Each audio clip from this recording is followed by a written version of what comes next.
Alright, here's a recap of round 3, the quarterfinals of our newest and greatest tournament, SE Nephilim. So our rule set was levels 5, 6, 7, 8, and 10, skipping over level 9, plus wall combo, so none of the same rules. Must use one card from each level, and a max of one total rare or semi in your hand. So that can create some choices of, if you want to use, say, a common choice, Larsa on level 10, that gives you no option to use rares on other levels. Well, if you want, or, that kind of thing. I think this is a good rule set. I think it avoids level 9, which gets rid of Hildebrand, which is the most powerful card, and anyone who has access to it, I think, would have a large advantage. It also avoids level 9 rares like Doomtrain, where I'm not a big fan of level 10 rares, but level 9 rares used at level 10 can be a very, very powerful card, and I think this also dodged situations where those would be relevant. So I think avoiding level 9 here was really smart and made a lot of sense. I think plus and plus wall are the two kind of most important rules to generally have, and if you have both of them, it is likely the rule set will be good, because plus wall lets you prepare to handle threats in advance, and plus lets you set up to handle threats within game. Things like same tend to be better for hands that are all on the same level and designed to play off themselves, while plus and plus wall are going to be the more interactive ways to deal with what the opponent has, and I think are the more important ones to include. I also think level 5 is just a really good bottom level. It's just this dynamic option that whatever you think the threat kind of numbers are, it will have tools to deal with it. The 5, 7, 4, 6 you see in the top right can plus wall 9s, can plus wall 8s, has various plus potential, can plus wall 7s too, though only one, so 7. But you have lots of options. If you're worried about A's, you can pick a triple number card. If you're worried about 9s, you can pick stuff that works on that. You have ways to target the different threats. And so I think it's a level that has really nice tools and really solid overall strength. The total power of level 5s is very close to the total power of level 6s. And that, I think, gives it good tools to deal with stuff and makes it a bottom level where the level strength isn't as split up as normal. One concern I have is that every set so far has been a split level set. Obviously, most people playing casually are going to play basically mono-level sets. If you pick levels 1 through 7, basically everyone's going to pick all level 7s, with the occasional level 6 thrown in, or maybe a lower level card as, a weak starter in 5. But in general, you're basically playing with all level 7 cards. And so tournaments having a way of forcing you to use different variation on card level is really nice. But it also means things like sames don't matter as much, building within hand synergies are somewhat less valuable, and I hope that there are at least, there's 2 rounds left. I hope at least one of them is a set that is closer to single level. That doesn't mean it has to be single level. It could easily be something like, 10 and 8. You must use 1 level 8 or 2 level 8s or something like that. But something where it's a little closer packed, because I do think that brings out different skills. And so I hope that both can be shown in this tournament format. I also wanted to give a shout out. I think my total level sets were really interesting in the tournaments I was running before the return. Stuff like level 3 through 6, total level in the hand must equal 18 or whatever. Something like that. Because one thing we saw here, and I'll get into this a little more later, is there were a bunch of players that basically picked the same hands as each other every round. And this was because they very clearly kind of identified, all right, this is the highest power level, level 2, this is the highest power level, level 4, highest power level, level 6. And those players are basically all still in the tournament, which suggests they had a good sense of what the power levels were. And if we had a total level set, we could still have the level variety, but you wouldn't just be picking, here's the most powerful at each level. You'd also be picking, what level distribution do I want? And that would add a level of complexity to it. So I think it might be a nice way at some point to vary up sets like this. But I think these sets have mostly been good, and I've enjoyed playing them. A few further thoughts. No same is probably low impact. You know, you're going to make occasional mistakes around the no same, but it also just won't come up that often. But the split is smaller than prior rounds, so it's going to be more relevant as the levels become less varied. You know, the levels 5, 6, 7, 8, 10 are much closer than we've seen in previous rounds. No same wall mildly hurts 10s, but basically you're going to have one card with a 10 on it. Potentially, if you use a low-level rare, you can get a second. But for the most part, this is just going to slightly weaken the level 10, which I think is smart. I think that's good. If you're going to have this drop-off from 10 to 8, 7, 6, and 5, you want the lower levels to have tools against the 10, and maybe reducing the 10's tools against the lower levels also makes the set more compact, having forced variation that's really interesting, but also making the variation in card strength a little closer. Strongest corners available, you could get AA off a rare at 10 or A9. You can get 9-9 at 8, 8-8 at 7, also 8-8 at 6, and 7-7 at 5. The fact that you can also get 8-8 at 6, I think, means getting that 8-8 at 6 is really valuable. And most players who were successful did play an 8-8 at level 6 here. In my kind of guess looking at this, an average hand will have 1A, 2 or 3 9s, potentially 1 from the 10 and 1 or 2 from the 8, and around 4 8s in it. 7's the last high number remaining, but there are going to be about 8 higher numbers per hand between 10s, 9s, and 8s, and so 7s are often going to be quite overpowerable, maybe providing a little difficulty to take, but usually the opponent's hands will have at least 2 ways to take a 7, not including plus wall. So I thought the level 5 might be something where instead of going with the pure power of a 7-7 corner, maybe you go with something a little more dynamic, because the 7-7 is probably not that big a deal. Controlling 8s is probably a good idea, and that also drew me towards 9-9s as a level 8 corner, because 9s are just fantastic at being stronger than 8s. And especially if 8s come in the package of 8-8 corners, they're often don't have very many tools. They don't have tools on their strong side to deal with 9s.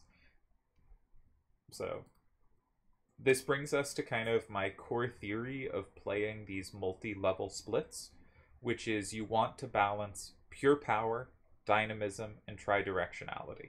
So as an example of power, a rare like Sarah is max corner value. So this is the highest kind of pure power you can get if it's got its 2 biggest numbers as big as you can go. But she has very little dynamism. Dynamism is going to be the ability to combo various likely numbers, and A's are not going to be common, and the only other thing she can hit is 4s, 1s, or if very specifically lined up, 7. And so she's a level 10 rare, and she has tons of power, low dynamism. And so if you go with her, you're going to have this very strong corner, but it can't really do anything other than that role. Then we can look at 6-7, 6-3. It is low pure power. You know, a 7-6 corner is obviously very weak on this set. Though, you know, your level 5 is, of course, going to be relatively weak. But it has some dynamic potential against 9s, some against 7s, some against 10s, the 2 6s. I should have written that in my note. 1 gaps are also just, in general, the most common gap you'll see. And that holds true kind of on most rule sets. And it has lots of 1 gaps on it. You know, the 7 is 1 off both of the 6s, giving it lots of plus potential as well. And it has decent strength in 3 directions. For a level 5, it has the best tridirectionality you'll get. And that really helps to not run out of power in a direction. So if we think of a hand of all like 9-9-1-1 types, it's, you know, you have 2 9s or 3 9s in every direction. But if you use your 2 9s, you're left with these 1s. It's the most kind of 2-directional card I could come up with. And it is just so easy to run out of directional power as soon as you're like, okay, gotta use this to take something to the left. Gotta use this to take something to the left. Oh no, I can never take anything to the left again, right? And the more cards you have that have at least a decent 3rd direction, the more likely it is you'll be able to evade situations where you just run out of power, or where the opponent has an easy plan to play against your directional weakness. And so I think the ideal hand is going to be a mix of these 3, and I specifically, for this set, and I'm not sure this would hold up in other sets, but I wanted at least 2 or 3 cards that were tri-directional, and I wanted a lot of power, and because the cards were on these split level sets, I valued dynamism a little less because I wouldn't be able to achieve it as much. But I do think something like 6763 is both tri-directional and a fairly dynamic card, and you can often get a mix there. So for my hand choice, level 10, I pretty quickly locked in I wanted to use Larsa.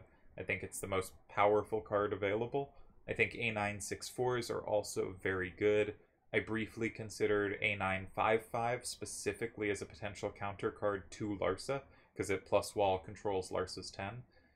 But I settled on this has the most raw power, you know, it is the highest power, and it is tri-directional, and the 8 plays well with the 9. There are some A9-7s floating around, but the 7 doesn't play, I don't think, near as well with the A or the 9, and so it also has a bit more dynamism than those cards. Level 8, with same wall off, 9/9s play really well. I sort of considered this both as a card that I thought was nice, the 3/4/9/9, but also if my opponent chose a Larsa, which I thought was the most likely level 10 for them to use, it actually is not so much because it plays well with Larsa, it's because it plays well against Larsa. Larsa can only capture it one way. And I thought it would play well against a lot of 8s. Level 6, I decided before my level 7, so I wanted to include it here first. They both have access to 8/8 corners. The strong side of a card is the more relevant side. I thought I definitely want to get an 8/8 corner out of my level 6, and then I'll think about what I want to do with my level 7. And at this point, I have 2 power corners, a 9/9 and an 8/8, and 1 tri-directional card. So I was really focused on this point at making sure I want a bunch of tri-directional cards, especially so that all my remaining cards have decent power up, because I've just committed to cards where I can potentially land on an up weakness. And I have at least one other weak number in every other direction, so I also want my remaining cards to not double up on any weak direction. So level 7, I sort of thought level 8s you could pick an 8/7/6/5, which is often a card I like against other level 8s, but here I can get an 8/7/6/4 at level 7, which is quite similar, and I can use my level 8 on something with more raw power. Deli pointed out this one has nice synergy with Larsa. On the bottom row, they can each recapture each other if in the middle bottom square from both corners. Level 5, I just think 6/7/6/3s always play well. If a match goes longer, maybe I'll find a way to switch it up, but I think they're always going to be a solid basis to start on and then figure out the rule set, just because they have a lot of power and they're tri-directional and they're dynamic and they're just good cards. What about starters? My plan was just to kind of stick the 6/7/6/3 wherever it seemed most annoying to the opponent. There were certainly hands I could see that wouldn't drive me to do that, but that was my main plan. Also, just having strong corners like an 8/8 or a 9/9, or Larsa as well, gives some starter potential if I just notice their hand happens to have poor coverage, which is pretty easy to have on this set. You know, it's pretty easy. When making my hand, sort of took power, took directionality, but didn't specifically make sure I had every corner covered or anything like that. As is, it looks like I have decent play against every 8/8 corner. It looks like I have decent play against 9/9 corners on the left, but a bit less if they're on the right. But I wasn't particularly planning to deal with corners. I also assumed if there was a corner I couldn't cover, for instance, if they had a 9/9 corner in the bottom right, it looks like my hand has no coverage at all of that. I assumed I probably would have a decent response with something like 4/8/8 2/1. Just on the basis of they've used up a ton of power in that direction, and I should now be able to play directionally to their new weakness. So I wasn't too worried about not covering everything, and similarly, I kind of assumed my opponent wouldn't be too worried about covering everything of mine, and so it was okay to not have everything covered, and they probably wouldn't either, and that might give me a starter opportunity. So our quarterfinals matchups, listed in order of the bracket, we had Aicila versus Crescent, Was Up versus Akiyama, Piggy Man versus DJ, Midas versus Tezuka, Delial versus Nemesis Divina, and CK versus Seto.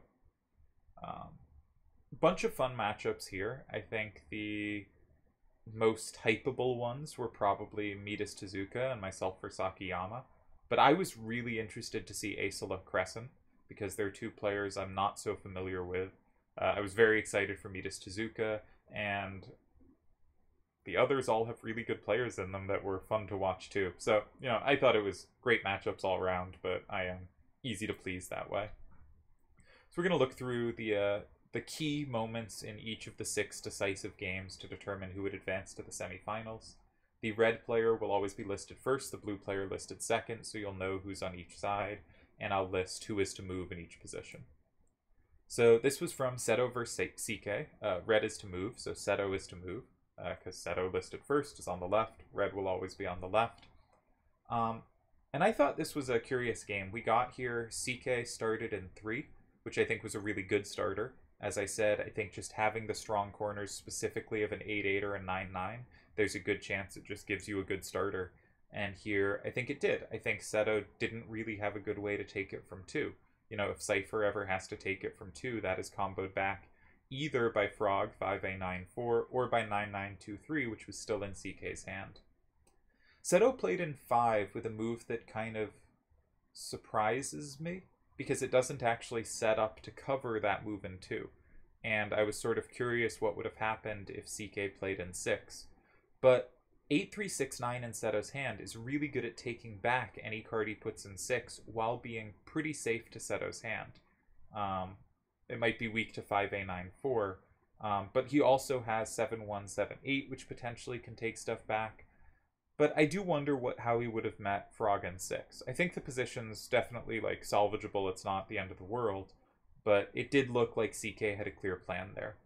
CK went for a more traditional move in 8, and here with Seto to move, I think he found a really nice idea, which is he plays Cypher in 1. And this creates real problems, because it is hard for CK to go in 2. As we saw, Seto does not have a good move in 2 himself, but he has combo pressure there from 6, and Seto's always been so good at handling combo threats. And that makes it really hard for CK to play in 2. Either 8-6-3-7 or 6-4-6-5 in 2 is just punished immediately. I should say Cypher in 1 is also safe, which makes it, a reasonable move on its own right. But I really think it puts nice pressure in 2. And it would be very easy to reply with 5A9-4 in 2. And just say, okay, I'll take a safe square, and you can't combo this back. But I believe that move's actually losing to 8-3-6-9 in 7, where Seto has grabbed another safe move. It makes 4 just a horrible square for CK to go, and Seto has tons of combo potential in both 6 and 9. And importantly, if he combos from 6, there's no combo back from CK, because he has a combo in 9, but 8 won't ever be flipped. So really great trap where 2 is actually a losing move. CK ends up blocking 6, and this is an interesting try. I think if he was going to block 6, probably has to do it with Frog. Probably has to grab some safety there. Seto doesn't have a combo in 2, nor a combo in 4. So there's, some play there. And if Seto combos 9, combos the card in 8, and that flips everything, CK then would have the chance to combo back in 2 with 6-4-6-5. So I think had to find Frog in 6, but that is a difficult move to find. And here Seto just plays safely in 9, capturing 6, and is winning. Really nice move in 1 by Seto. DJ versus Piggy Man. Blue to move, so this is going to be Piggy to move. I think this is a somewhat tricky spot. DJ has been the one who's locked in the card in 8. And Piggy decides to go here for maximum synergy. He has this same, which is also a plus, more relevantly. There are same's not in the rule set. In 6, he has a plus in 4. He decides to set up in 2 as well, and just make sure he has combos everywhere on the board. And he goes in 1. But I think this turns out to have been a mistake. He probably should have just taken the plus in 4 when he could, because DJ can go in 4, and doesn't have to flip the card in 5, and now Piggy has, a plus in both squares, but neither of them does enough, and he ends up going down to a loss in the big upset of the round. And Piggy's been playing phenomenally. And so this is a fantastic win for DJ, and I'm really excited to see what he does in the semifinals. Then we have Delial versus Nemesis. This one's going to be a little more complicated. It's blue to move, so Nemesis to move. The game order on this one... Oh, I should have given game order on the previous. I did on CK. So this one, DJ started with a... Piggy started with a mid-strong corner with 5-5, 7-7, and 9. DJ replied with his big corner, the 8-8 corner in 7. Again, having those big corners makes it a lot easier for you to have difficult plays for them, which didn't give Piggy any way to capture an 8. So Piggy went for synergies and played in 5 to set up more stuff in 4 or 6, and DJ took the safe square in 8, and that's how we got here. So in our next game, Nemesis started with 4-8, 8-2, and 1, which I thought was a good starter. Again, if your opponent is not that ready to handle your 8-8 or 9-9 corners, or your high corners, they can be very effective corners. I thought this was a good starter.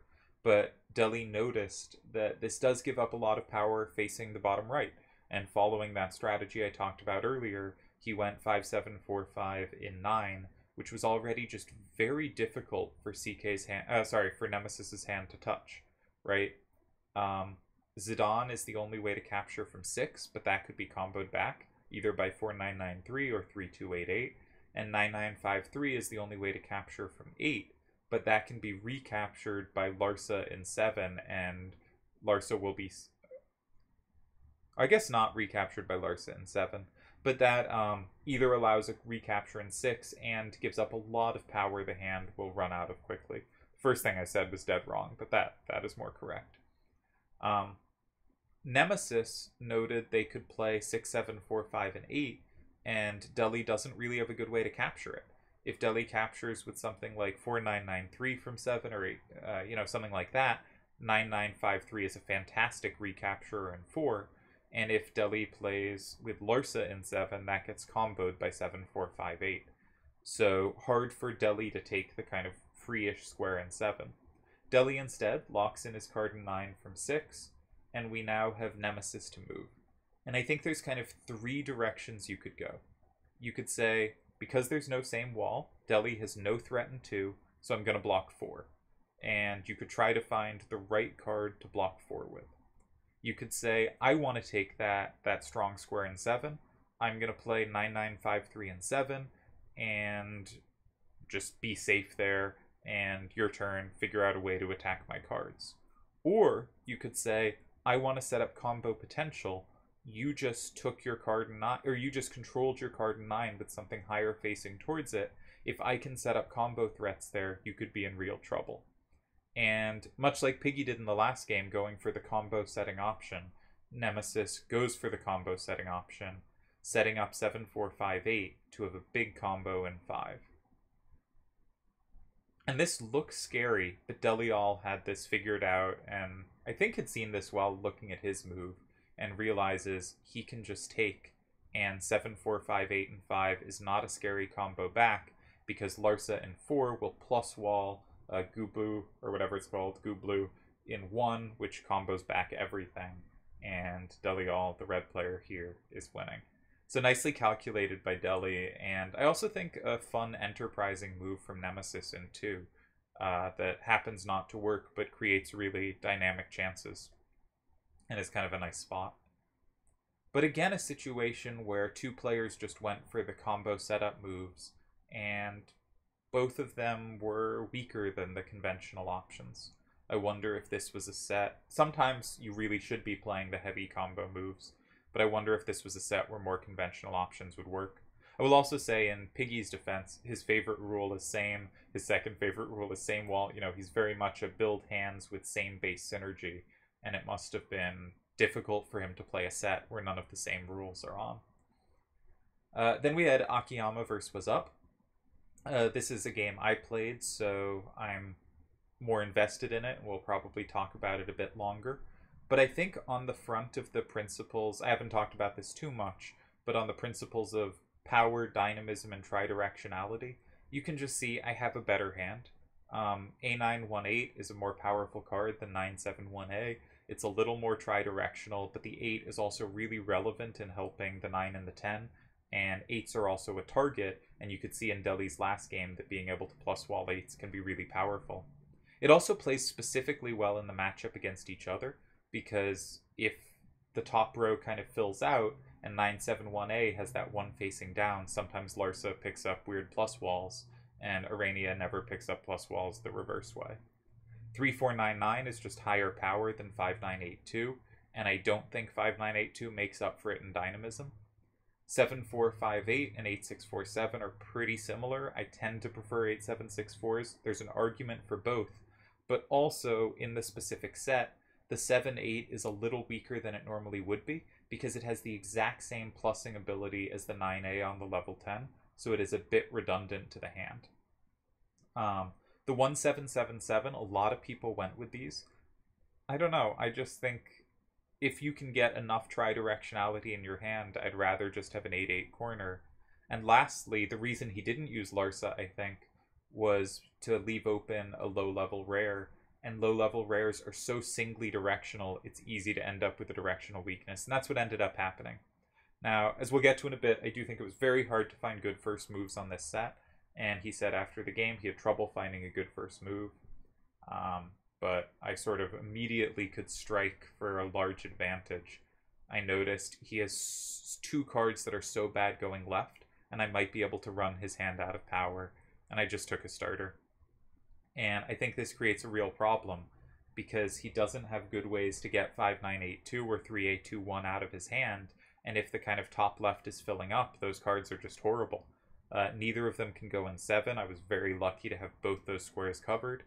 And if he goes in 2, he has to use up one of his cards with power to the left. And he kind of can't use 7458 because that's comboed back from 3 by 3499. And 971A gives up so much power for the resultant game. And I probably play 4882 in 7. And he just doesn't have the left power to really fight my cards. The solver says there are 2 ties here, and I think both are very difficult to make work. One was 971A and 2 actually does tie, and the key is after I play 4882 and 7, you can play 5982 and 3, and at least that is safe, and you found a way to get one of the really poor cards for the direction of the game out of your hand in a safe way. Now that actually isn't safe. I can take it with 8647. So that's not safe. Ignore what I just said, but there is some variation after that holds, I believe it said. Whatever. The other line that was really interesting, given the game continuation, is Akiyama played an 8, and turns out I'm winning here. I occupied 7. He sets up the big plus in 5, so he found a way to use both of the weak cards while doing something.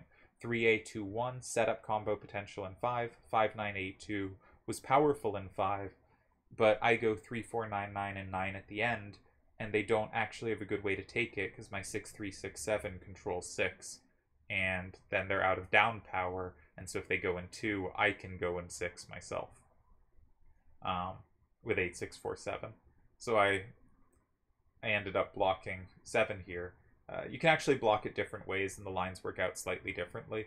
One key is some of the ways to block it, if they go in 5, you can play 8647 and 6 after, sort of comboing back, because flipping 8 is actually safe. So complicated position, but I thought it was actually really clever of Akiyama to find a way to sequence getting the 3A21 and the 5982 out of his hand, because those were the 2 cards I was playing against and setting up against. And it happened not to work here, but it was actually really close to a tying idea, which I think would have been incredibly hard to find. Very similar, but looks terrible. This looks like an active way to do things. You set up this big threat in 5. But a key tying move instead was 3A21 and 7, which looks ridiculous because I combo. But when I combo with 3499 and 8, you've actually set up the same combos. But you've forced 3499 out of my hand. Well, in this variation, I have a choice of which card to put in 7, and can leave up whichever cards I want for the later game. Well, there, I'd be forced to use 3499, and he ends up sneaking a tie there. But he was really close to the idea, and I think it's a really difficult position, and I think this is an impressive move, understanding. Have to find uses for the 3A21, have to find uses for the 5-9-8 too, and this was one of the two ways to do so, and happened to be the one that didn't work. Sorry for spending so long on my game. We'll move on to the next one. Crescent versus Aicila. This was another of many games to use Larsa, the A918, versus Cypher, the 6-9-A4.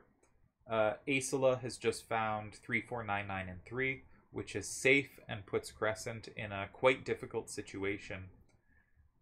I was looking at this position and struggling to find good moves, but I think the best thing Crescent can do is Crescent has one really powerful effect here, which is 9-4-4-8 and 4 is a plus and is safe to Aicila's hand.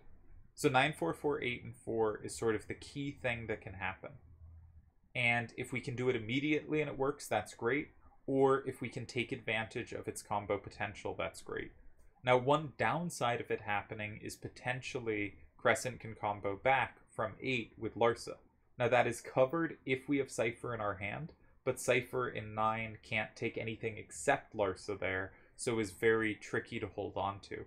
But I think that leads to the key idea, which is 5-7-8-5 and 8, with the point that it blocks Aicila's potential combo square and really sets up that idea of Garland and 4 comboing it back. And if Aicila blocks 4, Crescent has time to go in 9, which is obviously a very desirable square to control there. So I think the key idea here was 5-7-8-5 and 8. Crescent goes for 4 immediately, which makes some sense, but Aicila finds a very nice move with 2-8-8-4 and 1, which is safe, and you'll notice both cards are good in 8, right? So if wanted, Larsa can go in 8 and has the big combo, but if Crescent leaves Cypher up to cover that, then Aicila can go with 8-5-3-8 and 8, and Cypher's taking nothing, and that at least flips 5, which will be enough to win 6-4. Crescent, I think, tried to complicate here. He went in 9, which was an interesting move, because the point was, if Larsa combos in 8, Cypher actually now combos back some cards, because the 6 and the 10 plus the card in 5. But it wasn't enough. He still loses 6-4. I think it was the best try in a lost position, but Aicila pulls it out very nicely. Really good job of spotting safety here, and I think a very strong hand, too. And finally, we reach Midas Tezuka. This was the longest match. This was the third game of the match. Another Larsa versus Cypher matchup. Cypher is very clearly the most popular 6-9-A4 type, and Larsa was kind of the most powerful card available in general. Here, the game started with Tezuka playing in 7. Again, hard to find starters on this set, and I think, as we saw with the Akiyama game against me as well, having the 7-7-7 in your hand kind of misses the chance to have an 8-8 corner, which is a bit better of a chance of being a strong starter. You'll also notice, though, both of them had the 7-1-7-7 in their hand, both of them very clearly picking a triple number card that can cover both Cypher and Larsa. So I thought that was an interesting quirk of this matchup. 6-3-6-7 also very clearly can cover the 9s on both. So, but this falls into the thing of low-level cards, right? You can have your low-level cards cover the high levels, but also you're likely to play them first, and therefore they're likely to come out of your hand, so you probably don't actually end up covering them near as well as you feel like. So Tezuka starts in 7, and Midas just takes it, noting it is difficult for you to take back, right? 6-9-A4 Cypher cannot actually take back because 6-7-8-4 combos it. Tezuka grabs safety in 9 with 8-8-4-5, which I think was a good move, but we'll also note, looking at Tezuka's hand now, he has run out of, well, he's low on some directional powers, right? He's a little weak to the right, though that's probably not relevant. But yeah, it's so easy to get directionally weak on this set. Here I think Midas finds a very good move with 7-1-7-7 and 5, and this specifically sets up Larsa to have this big threat in 6, but no move blocking 6 is at all appealing. 9-3-4-9 is really well covered by Midas's hand. 6-3-6-7 probably allows like Larsa in 4, and this just looks really problematic. 9349 then can't go in 3 because it's covered by 6784. This looks lost. Delial pointed out while watching a really nice idea here. Hard to find, but very nice. But Delial's always been fantastic at noting where you have directional strengths. But 9349 and 2, I think, is the key saving idea here. Because Cypher plays really well off it. That Cypher can't actually capture Larsa next to it, but 6367 covers Larsa, and Cypher covers everything else. And so Tezuka there would have enough down power to at least hold the tie. And I think that would have been a really nice save. But very difficult, I think, to find. Tezuka gets low on time, picks up a card, puts it down, picks up another card, clearly hasn't found a move and has to make a move, and ends up going 6, 3, 6, 7, and 3.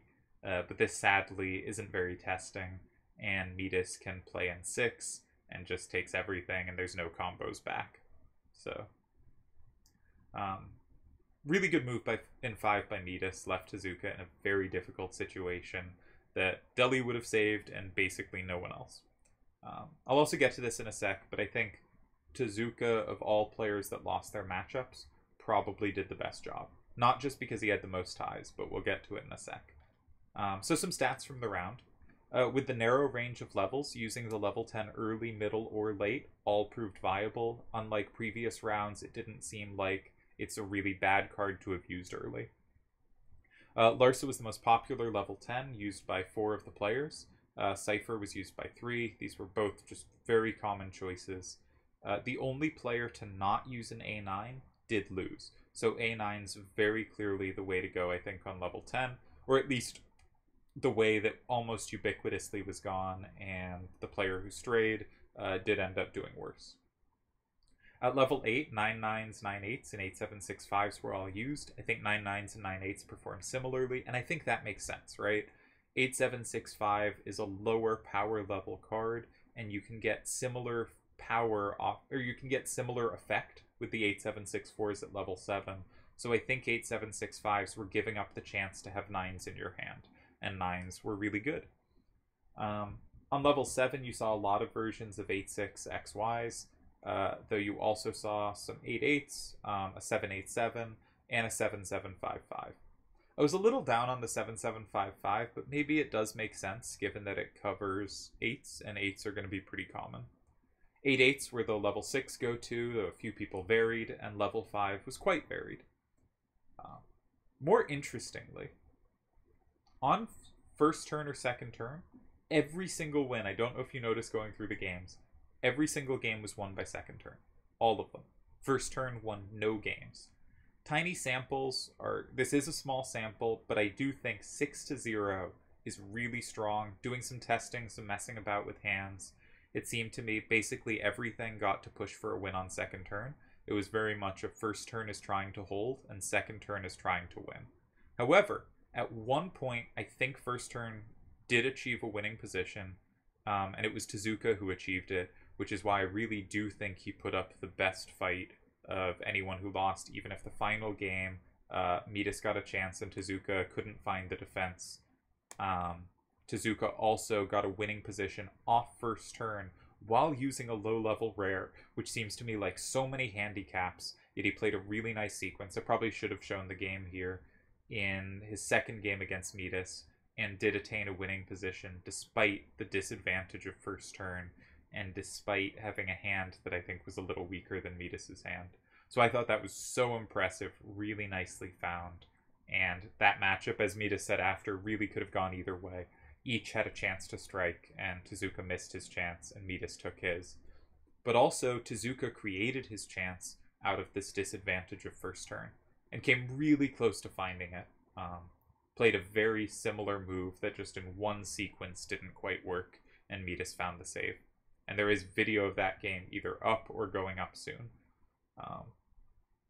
I did not predict entering the round that second turn would have had such an advantage, so I can't be like, oh, this was an obvious second turn favored set. I did not see this coming, but I think this turned out to really be a very strongly second turn favored set. Turds has asked, what sets are actually second turn favored, because most clearly are first turn favored, either a little or quite a lot. Often a lot when it's closed and often a little when it's open, but usually at least a little. And I think we found a set that is really strongly second turn favored, which could lead me to say this is an unfair set. Second turn is too big an advantage, but I don't think any of us saw this coming in, and I think it's a really interesting result, and I'd love if someone has a thesis of why this set is so good for second turn, where the other split level sets we've seen did not have a second turn advantage. There were 4 ties and 6 wins, so 40% tie rate, 60% decisive. This is between the draw rate of rounds 1 and 2, and I think given that as the tournament goes on, matchups get closer, this seems about the right tie rate to me. I think this was basically exactly what we'd want to see at this round. The longest match was 3 games. Would have been cool to see slightly longer, maybe, but, 3 games is quite reasonable. And a caveat on rule sets so far. With all these split level sets and some players kind of just picking the highest power level at each level, it means myself and Aicila have basically had the same hands every round. I didn't get my round 1 matchup played, but Deli's hand was basically what I would have ran, and was very similar to what Aicila played. Very similar. Same level 9, same level 7, I think the same level 3, just very similar. And the round 2 hands, very similar as well. And this hand as well, I don't know if you noticed as we went through, but both of us picked Larsa. Both of us picked the same 9-9 corner opposite Larsa. Both of us picked incredibly similar 8-8 corners to go in 1. I went with an 8-6-4-7. They went with an 8-8 corner for 9, but still very close. And we went a little different on the level 5s.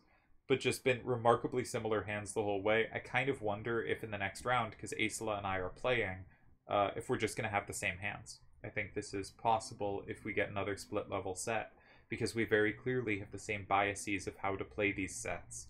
And so if we get something similar to this, it will be interesting how we'll adapt to the mirror hands. But again, this makes me hope there will be some mixing in of less divided sets. Or a total level type set, where it's harder to figure out what the level distribution is going to be.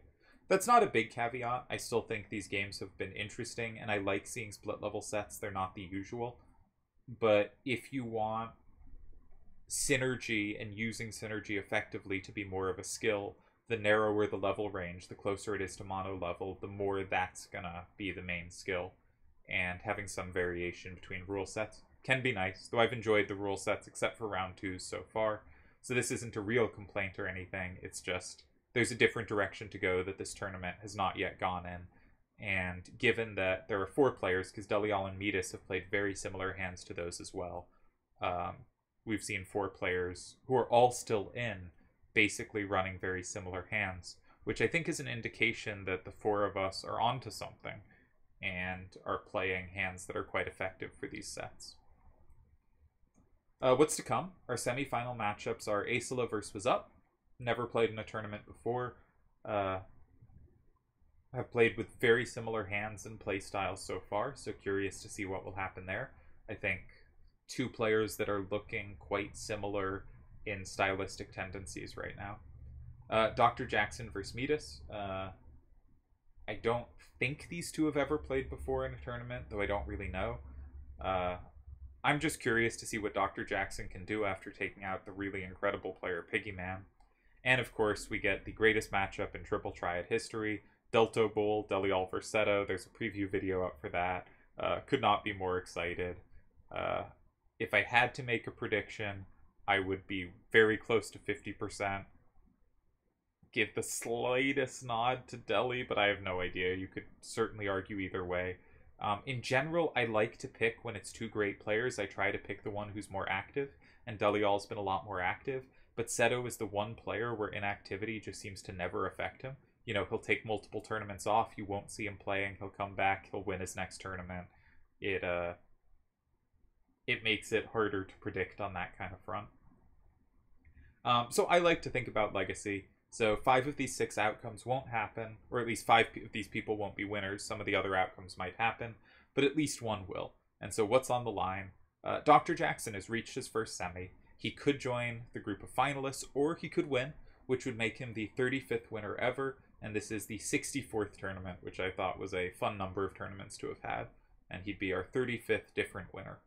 Midas could also become the 35th different winner, but I do not think this is the most fun outcome here, because if he makes the finals and lose, this will be his third finals loss, and he'll pass players like Kazik, who famously has lost 2 finals, to match Chickeny at 3 finals without a single title, and would really join the argument of best player to never win with a 3rd finals.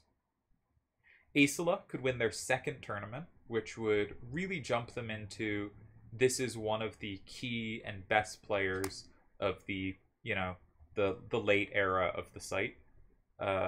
After Delial won, after Yojimbo won Quistis, I believe, no player, or maybe he won a Triad Wars after, I'm not sure, but Yojimbo had this excellent run where he won like 3 or 4 out of 5 tournaments.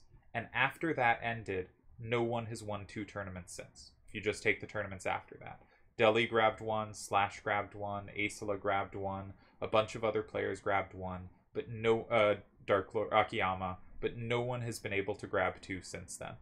And so if Aicila grabs 2 here, in that kind of post-Yojimbo peak era, and Yojimbo was still very good after that, he ended up losing a bunch of finals after that, but in that post-Yojimbo's peak run era, no one has been able to win 2 tournaments, and Aicila would be the only one to do so, which would really make them a standout as potentially the great player of the late era of the site.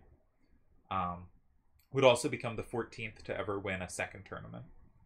Seto and Wazz, very similar things on the line here, could each win their 5th tournament, and either would become the 3rd to ever do so. Seto, if he makes the finals, would also, there have been, I believe, 4 3-way finals ever, and Seto would have been in 3 of them, and all of the most recent 3, having won the finals of Rhinoa 1, having come 2nd in the finals of Triad Wars 6 to Delial, and now this would be his 3rd 3-way finals. And he's already been in the most 3-way finals of anyone, and this would add to that record. And he's come 1st or 2nd in every 3-way finals he's been in. And I suspect if he makes the finals, he will come 1st or 2nd again. It is very hard to bet against Seto. And lastly, and lastly and perhaps most importantly, if Delial wins this, he would match Yojimbo's record of 7 majors won. And if you don't count Rhinoa's, then he would match Yojimbo's record of 6 majors won. And if you don't count the close, then I guess he's another one behind. But counting all major, special editions, Triad Wars, TTAC, Rhinoa, Deli's on 6 and Yojimbo's on 7. And so Deli has a shot to match Yojimbo's record.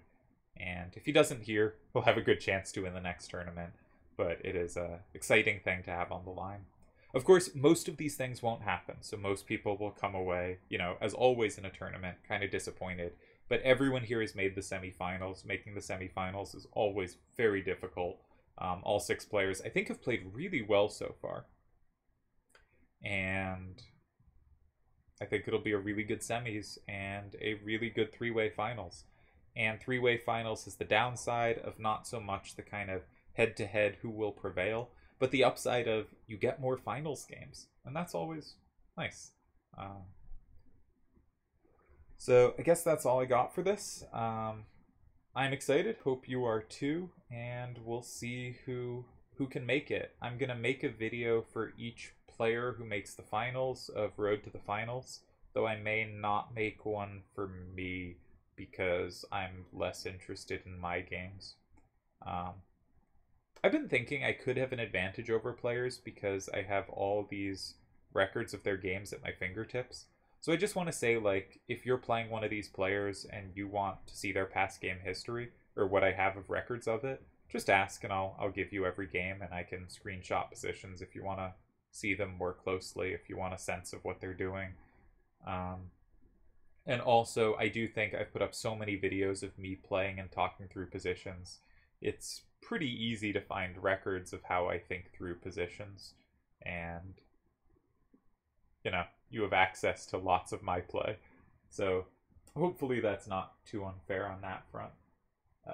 And I am excited to see what comes next.